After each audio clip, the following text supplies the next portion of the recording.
Bukti yang kelima, bahwa di zaman dahulu telah Allah tunjukkan banyak kejadian-kejadian untuk menjadi pelajaran bagi kita pada hari ini. Siapa yang menyuguhkan itu kalau bukan Allah? Misalnya di dalam surat Yunus ayat 92, فَالْيَوْمَ نُنَجِّيكَ بِبَدَنِكَ لِتَكُونَ لِمَنْ خَلْفَكَ آيَةً وَإِنَّ كَثِيرًا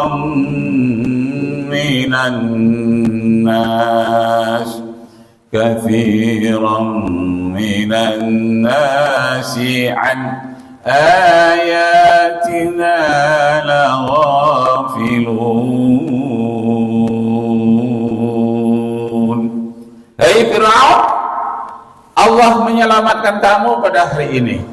Jadi ketika dia tenggelam di laut merah mengejar Nabi Musa, diselamatkan oleh Allah. Untuk tubuhnya diselamatkan untuk menjadi pelajaran bagi umat di belakangmu. Siapa umat di belakang Nabi Musa?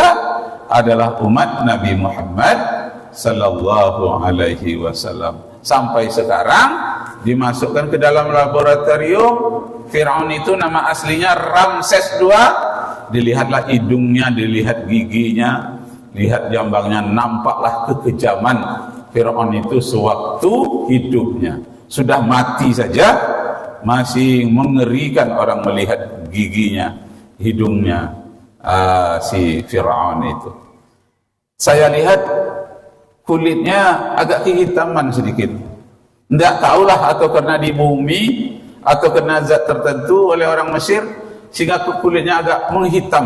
Apakah dasarnya memang hitam seperti orang Afrika atau disebabkan perubahan zat kimia?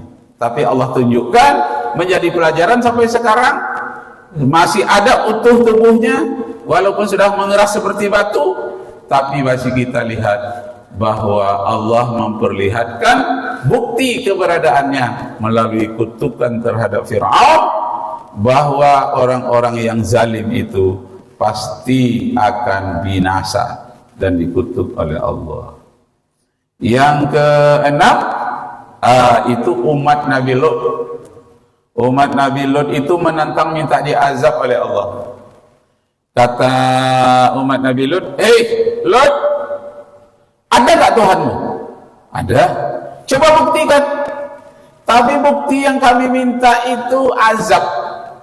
Kalau Tuhanmu itu ada, azab kami sekarang ini juga. Matikan kami atau sakitkan kami, baru kami percaya. Jadi dia minta diazab oleh Allah. Menangislah Nabi Lut, ya Allah, beratnya tantangan ini. Malah mereka tidak takut mati. Mereka itu ingin membuktikan kalau memang Tuhan itu ada, coba azab, malah minta diazab. Berkali-kali seperti itu dijalankan dakwah oleh Nabi Lut, ditolaknya. Maka pada suatu malam doanya terkabul, turunlah malaikat kepada Nabi Lut. Hai Lut, doamu telah terkabulkan. Malam ini juga kamu berangkat ke suatu gua yang jauh dari sini. Kampungmu ini yang bernama Sodom dan Gomora akan ditimpakan batu panas dari langit oleh Allah Subhanahu wa ta'ala. Maka malam-malam itu juga berangkatlah Nabi Lut menuju suatu gua dalam bukit yang jauh sekali. Syaratnya jangan engkau menoleh ke belakang. Maka tidak melihat Nabi Lut ke belakang. Langsung dia dan anak-anaknya berangkat ke gua yang ditetapkan oleh Allah. Sampai dekat gua itu tidak tahan hatinya. Bagaimana kampung yang kusayangi, apakah akan dibinasakan oleh Allah? Pemandanglah dia sedikit ke belakang. Nampaklah kampungnya sudah hangus, api menyala seperti menyalanya bom Iran di mana itu? Di Israel ya. Hujan api nampaknya dan negerinya terbalik. Dua negeri, yang pertama Sodom Sodom itu adalah laki-laki kawin sama laki-laki, daerah Sodom. Daerah Gomora perempuan sama perempuan. Itu zaman dulu. Sekarang dibangkitkan lagi oleh orang namanya LGBT. Yang menyiarkannya di Indonesia dosen UIN pula itu. Ya Allah, namanya Profesor Dr. Musdah Mulia. Masya Allah. Tapi dia pakai kerudung pula dia. Dapat doktor dari Amerika, dititip oleh Amerika. Kamu sudah dapat doktor di sini, kamu sudah dibiayai. Ini program yang akan kamu jalankan di Indonesia. Apa? LGBT. Bukan saja kepada ulama, ustadz-ustadz dipancingkannya. Bahkan kalau di Amerika, untuk orang-orang Kristen juga di gereja-gerejanya itu jalankan program LGBT dunia. Berarti dunia ini akan dihancurkan oleh Allah Subhanahu wa taala. Firman Allah dalam surat Al-Fatir ayat yang ke-16. Yuzhibkum wa ya'ti bi khalqin jadid. Suatu saat nanti apabila Allah sudah murka, dihapuskannya manusia seluruh dunia ini, mati semuanya, lalu Allah ciptakan makhluk lain yang akan menggantikan manusia, yang disebut dengan bi khalqin jadid. Ada makhluk yang baru diciptakan oleh Allah menggantikan manusia, karena manusia sudah keterlaluan. Nah, di Amerika 44 juta jumlahnya orang yang LGBT. Jadi kalau kita lewat di sana, where are you from? Indonesia. Drop to my house, singgahlah ke rumahku. What for? Katanya, I am gay, saya ini seorang homo. Dengan bangga dia bersalaman memperkenalkan, nggak sembunyi-sembunyi lagi dia berbuat dosa. Terus terang, I am gay katanya. Saya ini seorang yang homo. Masya Allah. Jadi kalau manusia sudah tak malu lagi, sudah seperti binatang, nah di saat itulah malapetaka yang akan diberikan oleh Allah kepada dunia ini. Nah, karena itu kita berada di Provinsi Riau ini seharusnya hati-hati. Saya dapat informasi dari Ustadz, itu Ustadz kawan saya, Ustadz Abdul Wahid, senama pula dengan gubernur. Tapi dia ngerti Abdul Wahid juga yang gubernur sekarang, jangan sampai menerima perayaan LGBT terbesar di Indonesia akan diadakan di Pekanbaru. Masya Allah. Yang ketuanya orang Riau pula, LGBT se-Indonesia. Oh ya Allah, bagaimana itu? Kok bisa lah orang Melayu menjadi pelapor gay pula se-Indonesia? Ya Allah. Bagaimana informasinya jelasnya?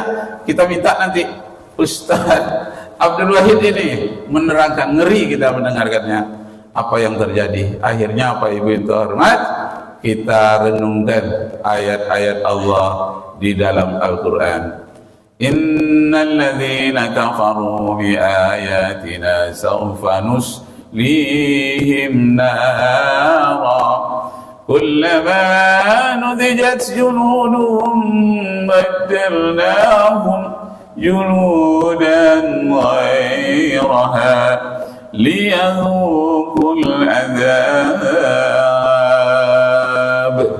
innallaha kana azizan hakima.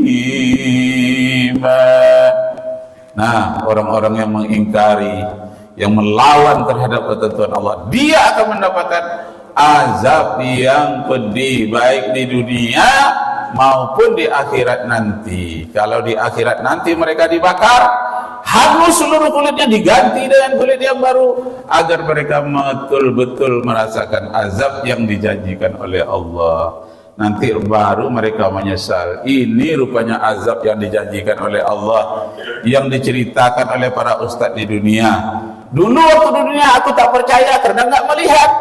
Sekarang sampai di alam akhir aku lihat sendiri. Oh ya Allah, farji'na na'mal salihan, kembalikan kami ke atas dunia, kami buat yang soleh-soleh saja. Apa kata malaikat? Terlambat sudah. kau datang padaku. Terlambat sudah mau menyesal, mau bertobat. Kalau sudah sampai di akhirat, waktu di dunia, kenapa kamu tidak bertobat? Azab sajalah yang akan dia tanggungkan disebabkan karena keterlaluan maksiatnya. Nah, demikian Bapak Ibu terhormat, bagaimana sekarang ini pergaulan bebas, minuman keras, narkoba, bermacam-macam perbuatan maksiat, pergaulan bebas, pornografi masuk di HP. Semua HP generasi muda, rusak generasi muda ini dibuatnya. Kita dengarkan informasi dari Ustadz Abdul Wahid. Bisa Bu? Boleh? Boleh, alhamdulillah. Karena dia banyak informasinya dibandingkan dengan saya, dan beliau lengkap dengan foto-fotonya sekali. Dilihatnya ke saya tadi, lengkap dengan foto-foto. Lihat gambar orangnya yang menjadi pelopor LGBT di Riau, orang Riau. Masya Allah. Kita sambung melalui Ustadz Abdul Wahid. Dari saya sekian. Assalamualaikum warahmatullahi wabarakatuh. Silakan Ustaz. Silakan Ustaz. Tolong pasang ini situ ya, karena saya mau rekam. Allahu Akbar.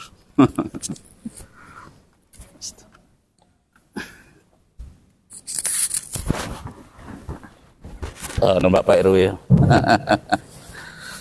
Izin ayah bunda.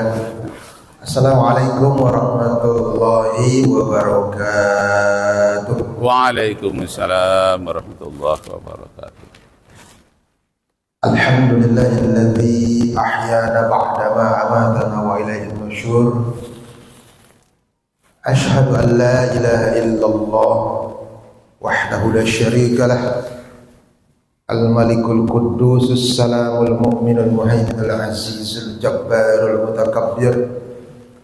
Wa ashhadu anna Muhammadan abduhu wa rasuluhu sallallahu alaihi wa alihi wa sallam la nabiyya ba'dah. Allahumma salli wa sallim wa barik ala hadzal nabiyil karim wa ala alihi wa sahbihi ila yaumil qiyamah, amma ba'du. Bapak Ibu rahimani wa rahimakumullah. Orang-orang beriman itu cita-citanya satu, ingin bahagia, masuk surga. Apapun amalnya, siapapun dia, pasti ending dari seluruh kehidupan kita ini ingin bahagia, kekal di dalam surga. Dan surga yang kita idam-idamkan itu adalah Allahumma inna nas'aluka ridhoka wal jannatal firdaus. Yang kita idam-idamkan itu adalah surganya Allah, yaitu surga firdaus dengan ridho Allah subhanahu wa ta'ala. Ada tujuh syarat masuk surga. Apabila ketujuh syarat ini tidak dipenuhi, tidak lolos masuk surga. Menurut Al-Quran, bukan menurut Ustadz. Kalau menurut Al-Quran berarti mutawatir, bukan doib, bukan sahih, tapi mutawatir, benar adanya. Karena Al-Quran yang mengatakan. Apa tujuh syarat masuk surga itu? Itu di atasnya ada tulisan ulaika humul warithunal firdausa alladzina yarithunal firdausa hum fiha khalidun. Mereka itu adalah pewaris surga firdaus. Orang-orang yang masuk surga firdaus itu ada tujuh syaratnya. Pertama, syarat pertama dan utama masuk surga itu adalah harus 100% beriman.